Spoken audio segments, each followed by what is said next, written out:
Welcome to another CEO Wisdom Pod AI edition with Josh Schachnow. He is CEO and co-founder at Visto.ai. We're going to talk about immigration, topic that is close to my heart, whether we're talking about immigration in my native Canada or in the US, because I'm in Mexico right now and a bunch of Mexicans are trying to immigrate there. We often have friends ask us, hey, can you help? So I guess I'll refer them to Josh or someone that Josh knows in their specific area.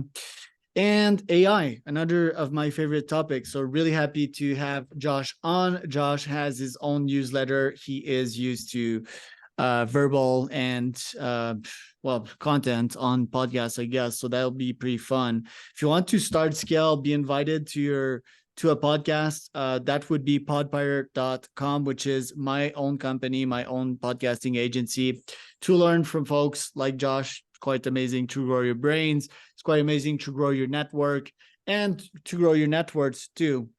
Get leads, get clients. Podcasts is amazing. Podpirate.com for that. Josh, welcome to the pod. Can you tell me a bit more about yourself and about Visto.ai? Yeah, Charles, thank you very much for having me on the show. I'm an immigration lawyer by trade. I don't practice anymore. To make a long story short, I had my own practice back in the day. Was doing a lot of traditional economic immigration, working with companies in Canada, helping them bring people in, helping students, workers, et cetera, et cetera.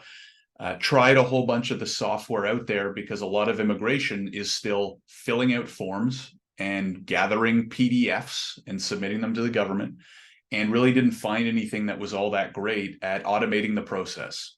So I got together with a friend of mine from back home. I was born and raised in Ottawa, who's a software engineer. We partnered up. Ever since, we've been building Canadian immigration technology, and it's been a lot of fun, especially with the advancements of AI in the last year or so, and how we've been able to pull that into our platform to make it even better. And obviously a lot of exciting stuff in the future. So happy to be here. Thanks for having me on, and happy to chat about anything and everything. Dude, so one of my favorite business model nowadays is AIs that fill out boring and long and headache producing government forms. So I'm extremely bullish on that. The last guy I had on the pod to talk about that was a CFO in Canada, Greg Solis, very cool pod we made together. And we were talking about an AI that would fill the request for proposals of the government, when they're looking for contractors. Wouldn't it be genius to just send your AI to fill all of these forms and ta-da, 6 to 12 months later, get an 80K in the mail, an 8 million here. I mean, it's not as simple as that, but I am extremely bullish on that. Why? Because governments are not evolved by all means, like they're quite slow. They still operate on 2000 technologies. And if we can have an AI, because their formulas are quite simple, right? They're well made though. They're very solid. It's like easy questions, well asked questions. Most of the time, you might prove me wrong there, but I'm extremely bullish on these businesses. So tell me about Visto and how far we are from me clicking on a button and the AI filling my wife's full immigrational form to actually live in Canada. She's Mexican, by the way. Yeah, it's a good question. I would say we're not there yet, but I don't think we'll be too far away. What we've built so far is a platform that sits in between the firm and their clients, and it makes it really easy to fill out those forms, gather those documents, all that kind of stuff.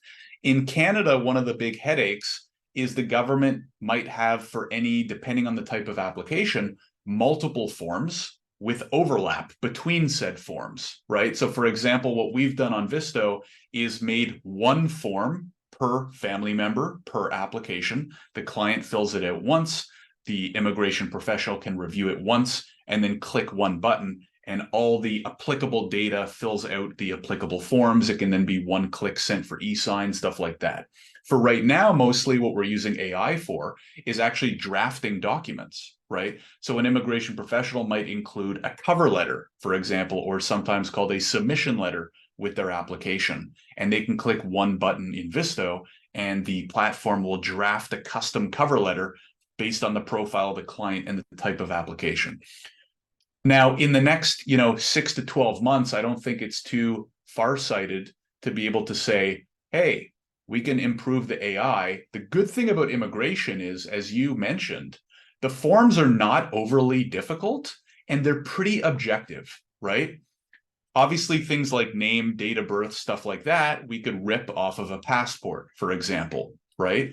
But even things like work experience, if you upload a resume or you upload a reference letter, we could probably train AI to, if we feed it enough documents to pull, okay, figure out what on this resume entry, what is the company name? What is the title? What are the main duties? When did they start working? When did they, end working? When were you born? Okay, rip it off the passport. When did you last come to Canada? Okay, look at the last entry from their travel document, right? So that's coming. It's not here yet. I haven't seen it yet anywhere, or at least in North America. I bet you in probably a year or two, we'll probably start seeing companies that can do most of that for you, which will be pretty cool. Yeah, upload your LinkedIn in there so that the bot could see like your experiences in there, as LinkedIn's like the modern CV.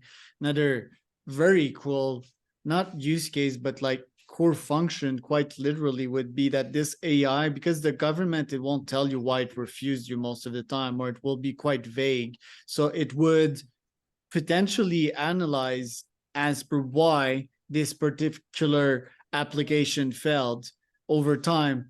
And the thing is, their criteria is it constantly changes, right? Depending on who's in power, the procedures that they're adding up in precise departments. So the AI would tell you, hey, if you write this work experience instead of that one, right, you might get a higher acceptance rate. And then I think it would become genius because you would have an unfair advantage of having people get their application accepted, and people are willing to pay a very high price for that.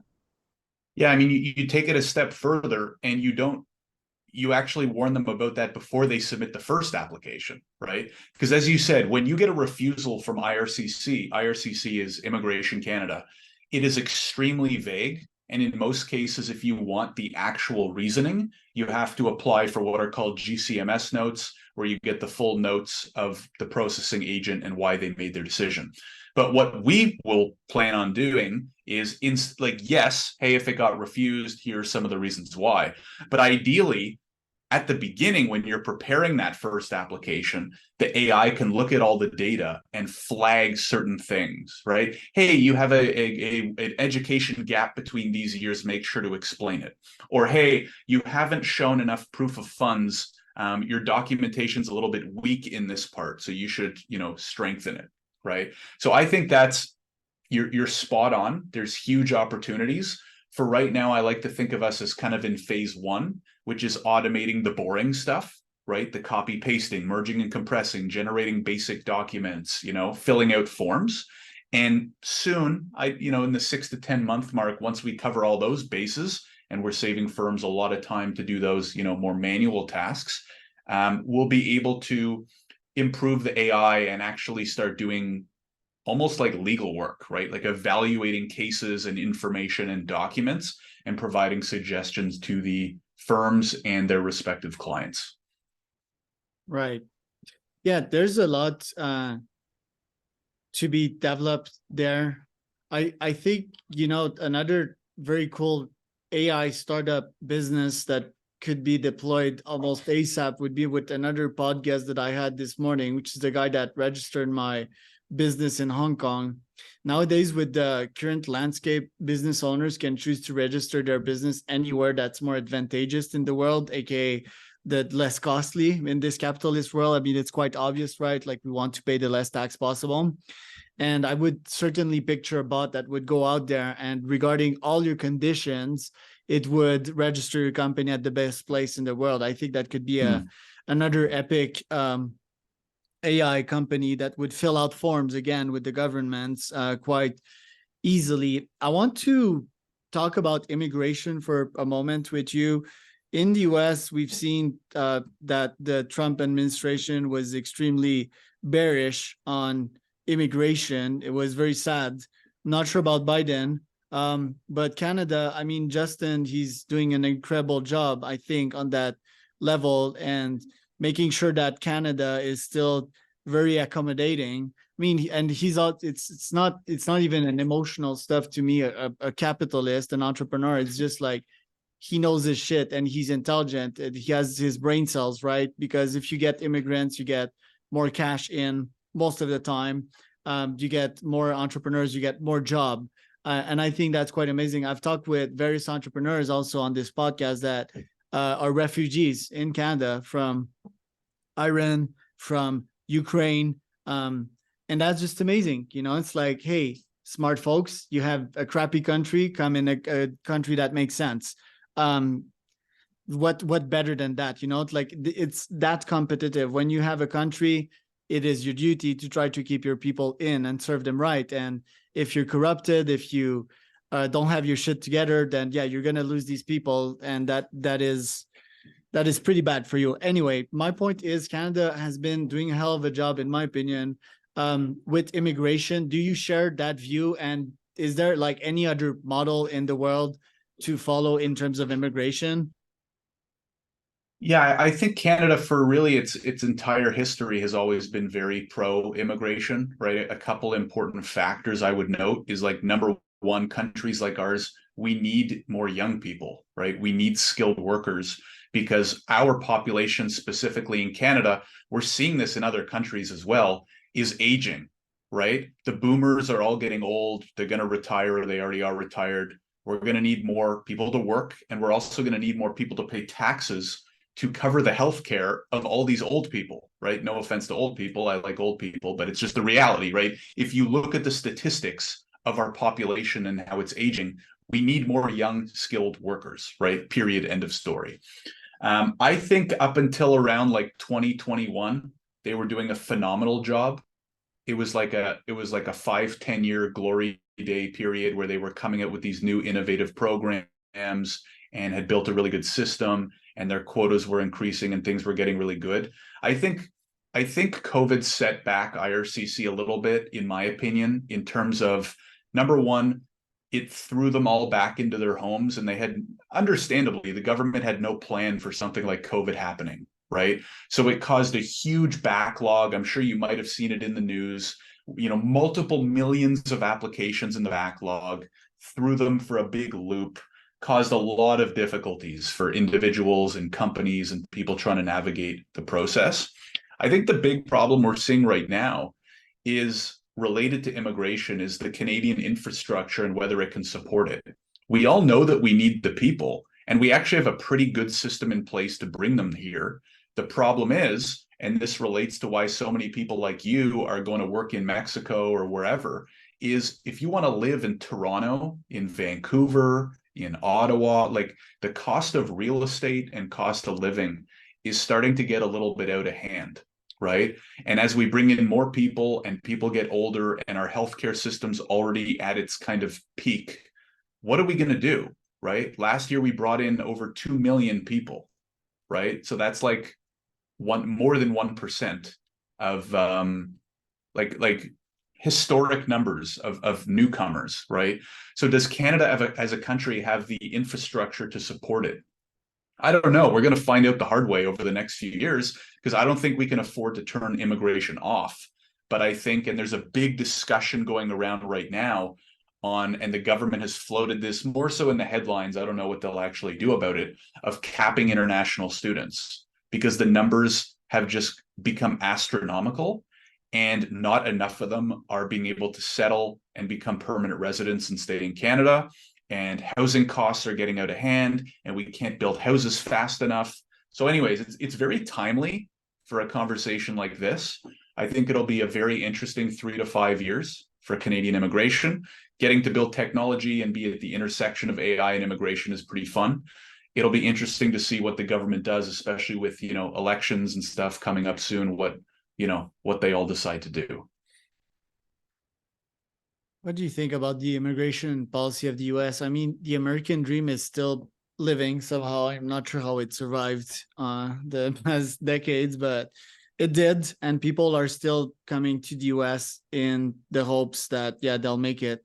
And they're somewhat right, you know, like US is still a huge, it's the epicenter of capitalism. So if you want to have opportunity and if you think money can change your life, it can at some degree, you know, well, you will try Harvard, you will try UC Berkeley, you will try Yale, you'll try MIT, and all of these universities.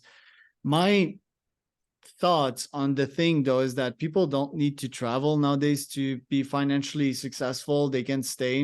And that's my mission, actually. One part of my mission in Mexico, to educate people that they can make money from a computer. What are your thoughts on this? Is like traveling physically still needed in this era to make good money? And what about the US policy on immigration? Well, yeah, I mean, it's a great question because I've done a lot of immigration work in tech, not just building technology, but working with tech companies. And the reality is this: if you're a 30-plus-year-old engineer or software developer, you can probably make 2, 3, 5 times more money working in the US or working remotely for a US company, which goes to your point, than working in Canada, right? So like most things, if you follow the money, you'll get a pretty clear indication, right? So if you're a software developer, if you're a data scientist, if you're like any of the, product manager or project manager, and you're looking for a job with a tech startup or a big, a FANG, right? A Facebook, Amazon, Netflix, etc., you're going to make disproportionately more money working in the US.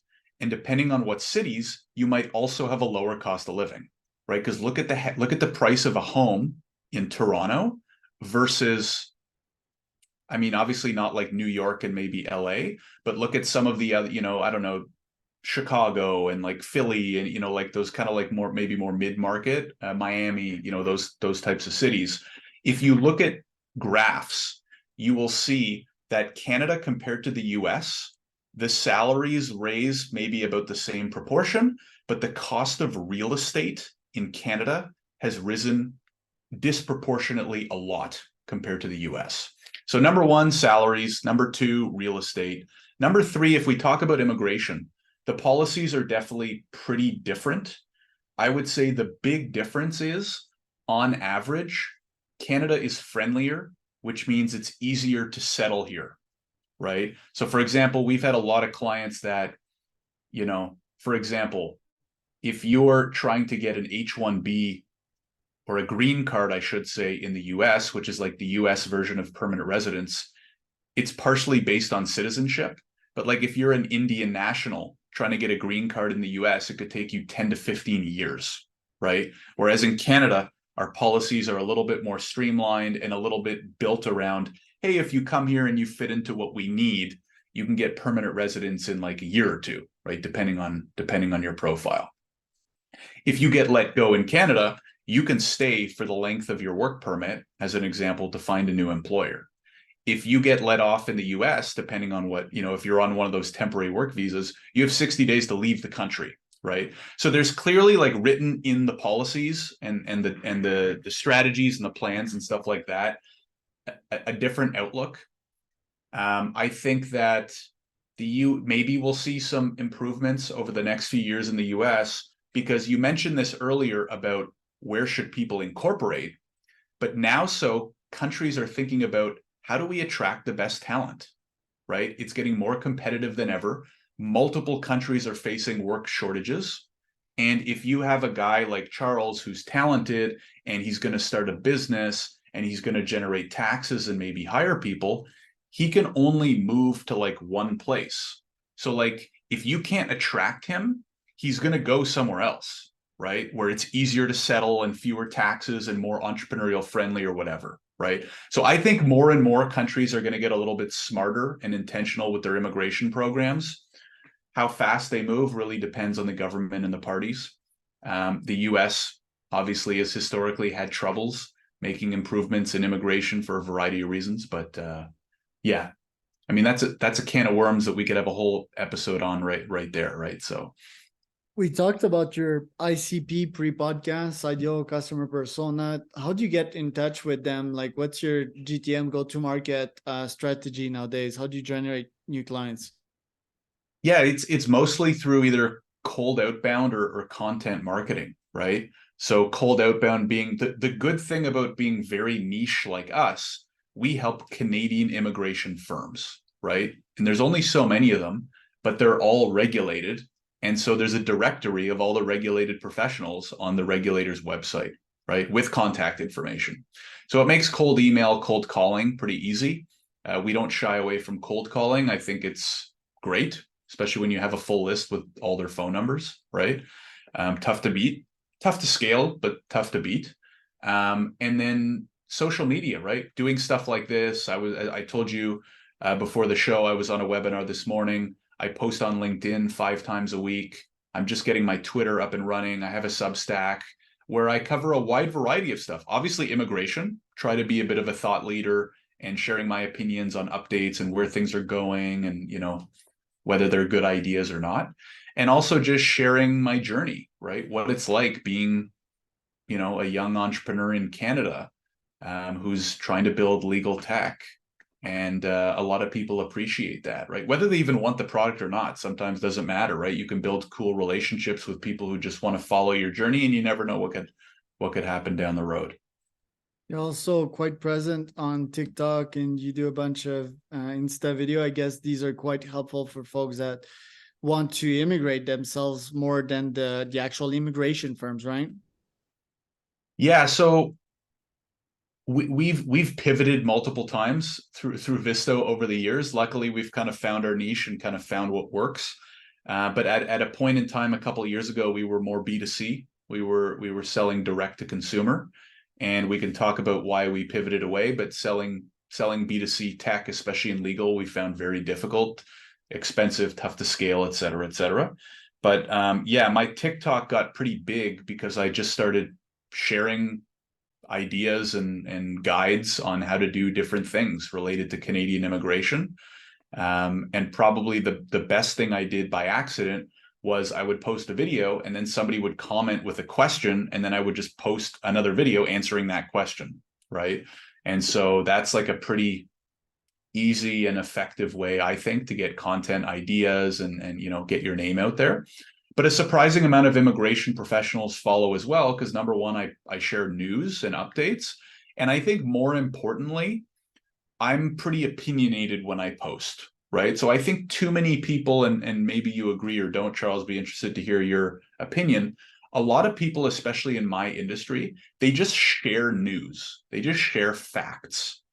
And if I'm going to share news or facts, it's always going to be followed by, and here's what I think about it. Because I think that's where the real value is, right? Anyone could go on a blog and find information and facts, right? But I really like I'm opinionated to begin with, which helps. And I think sharing that personal opinion and thoughts is kind of like the extra cherry on top that has allowed me to build a pretty good following with, if you check out my TikTok page, it's low production, right? People are not following me for flashy and dancing and the hottest trending song that week, right? It's just me sitting with my stupid face on the couch or on this chair and hitting record, right? And the reason why I say that is because I talk to a lot of people about getting started with social media, and it can be intimidating, right? Just to get started. Keep it super basic, keep it simple, and there's some unsolicited advice for those who it might be helpful for.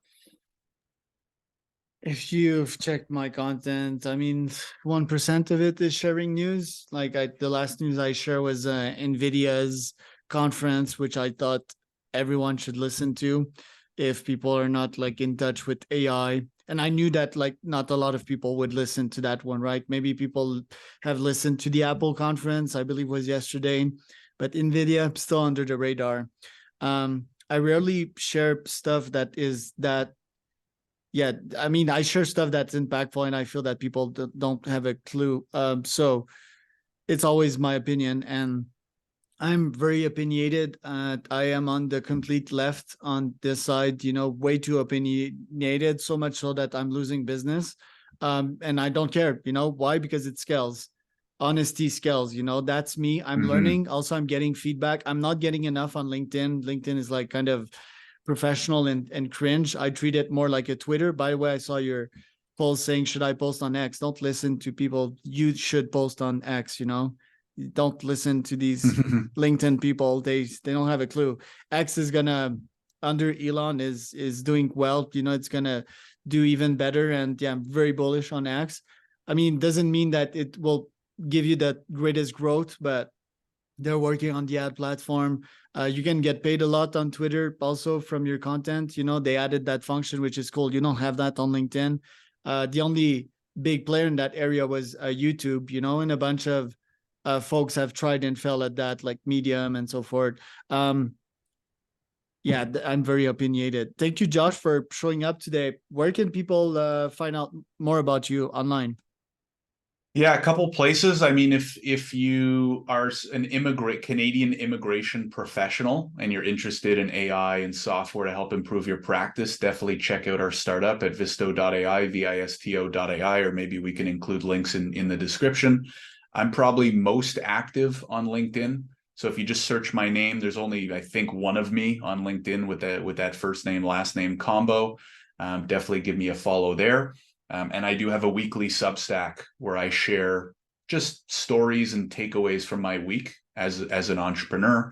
Again, same name. If you just type in Josh Schachnow on Substack, or again, maybe we'll include a link to it in the description, then would be happy to connect. There you go. And I am Charles Cormier, your host of CEOWisdomPodcast.com. If you want to start, scale, be invited to a pod, you can go to podbuyer.com. That was Josh Schachnow.